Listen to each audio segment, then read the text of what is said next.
Hey everybody, welcome back to another episode of Camouflage of the World. I'm Mike B, and today we're going to be taking a look at the South Korean or Republic of Korea ROK hereafter, so I don't have to say it a million times, 1980 Marine Corps pattern.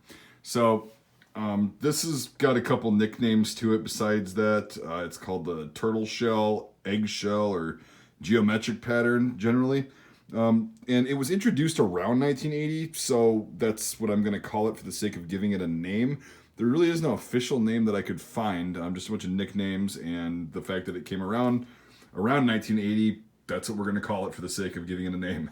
Anyway, so it was worn by ROK Marines from about 1980 until 1991 when it was replaced by like a woodland pattern that they had. The South Korean military, ROK military in general, went to a kind of universal pattern for their branches, kind of like the U.S. did with M81 woodland. And there are two known variants of this particular pattern. And this is one of the, I don't know if it's an earlier variant or whatnot. There's not a lot of information out there about this pattern. And basically, in this pattern, you can see that the black has very small khaki lines around it, very small indeed, like barely noticeable. And the other pattern variant has got a wider, about 3 or 4 millimeters worth of khaki around the black. So those are the two kind of variations that have been noted, but this one is the more common one, I guess. So, yeah. And they're both 4-color variants. They're both relatively the same pattern. You've got this kind of olive green, or it's like a sage green, almost very, very muted, dull green. Black, brown, kind of a rust brown, and then this khaki color, which is a pretty interesting thing. So, yeah, it's... Again, I wish I could find more information about this particular uniform because it was worn for about 11 years, so you'd think there'd be more out there. This one's really cool. I managed to get this one a while back as an example. It's obviously too small for me, but it's definitely got a lot of embroidery, a lot of personalization. I don't know if this was done during or after this guy's service, but it's got some really cool stuff. And obviously, because of the massive American or U.S. presence in South Korea, a lot of these uniforms are going to have both Korean and English lettering on it. So that's why you see that. It's not generally a fake thing. Actually, nobody reproduces these. So that's why you see that in a lot of South Korean uniforms. So you got ROK Marine Corps Airborne. I don't know what this says. Really nice looking script though.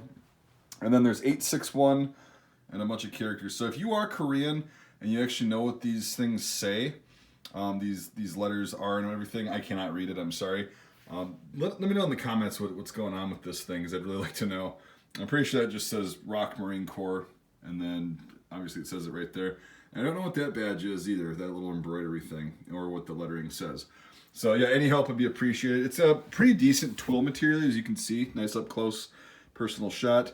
I don't know the exact blend of the material. There aren't any tags on this thing, unfortunately. It does have a neat little kind of cigarette pocket with a bunch of places to put pens and stuff in here on the left pocket. It's got a little zipper, or left sleeve, sorry. It's got a little zipper on it. Overall, just a nice looking pattern. It's pretty standard. I don't know the effectiveness. Obviously, with all this bright stuff on it, I don't think it would be that effective in a woodland environment. But then again, if you're a ROK Marine, it doesn't matter if you're camouflage or not, because you're going to kick some ass anyway. Very disciplined guys, very hardcore. So anyway, that's really all I've got. It's a short video, unfortunately. I'm just kind of giving you a little bit of a look at this. The nice slanted pockets. It's a Velcro closure on those. And yeah, there's no hip pockets, just those that I can see. And yeah, again, I didn't find a tag or anything on here. There's a number 1 on the inside. But that's about it. That's all the markings on there besides the stuff on the outside. It's about a size medium short. I might actually be selling this in my shop, so if you're seeing this before I actually list this, it's about a size medium short. So decent size actually, but it doesn't fit me, unfortunately, so I'm gonna have to thin out the collection. I usually get stuff that fits my very rotund self. So anyway, thanks for watching, everybody. I do appreciate it. If you consider becoming a supporter on Patreon, the link to that is in the description. It helps me get cool props and stuff like this, this, firearms, helmets, you name it, to do educational videos on. This isn't a very well-known pattern. I'm trying to chronicle as many camouflage patterns from around the world as I can in this series. So if you go into like a thrift store, an antique shop, or anywhere, flea market, and you see this, you can basically identify it and be like, oh, that's this. I'm going to pick that up for my collection. It's the whole point of this series, and some of it, like this one, I'll be buying and then selling, But other ones that I will be keeping for a while to do more videos on, like Camouflage tests, those are Patreon funded, so I really do appreciate your support on there. Link is in the description. $1 a month, $12 a year, $5 a month or more gets into the Discord server. And if you don't want to do that, I really just appreciate you watching. Let me know if you got any questions. I'll try to answer them. And again, if you speak or read Korean, oh, there's also this patch right here. Well, I guess that says Special Recon. But yeah, just let me know what that says and what some of this stuff says. That'd be great. Yeah, that's all I've got in this video, guys. Thanks for watching so much, and we'll see you on the next episode of Camouflage of the World.